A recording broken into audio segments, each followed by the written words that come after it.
دین کو اگر میں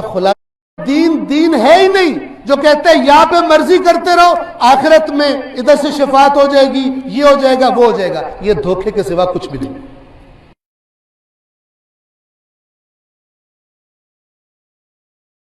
دین کو اگر میں خلاصہ آپ کو بیان کروں جو قرآن مجید اور آل محمد کی تعلیمات کا خلاصہ ہے، ایک جملے میں بیان کروں تو دین کیا چیز ہے؟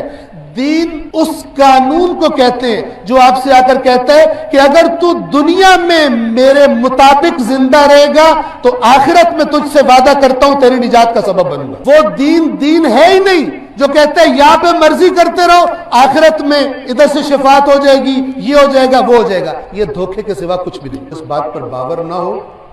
وہ ایک دفعہ سادہ ترجمہ اللہ کی کتاب کا پڑھ لے، اسے پتہ چل جائے۔ وہ کتاب کہ جس کو اہل بیت اطہار نے ہر چیز کا معیار قرار دیا اور کہا ہے کہ کبھی بھی اس کتاب کے خلاف کوئی بات قبول نہ کرنا، چاہے وہ بات ہمارا نام لے کر تم سے کی گئی۔ سب بات پڑھیں محمد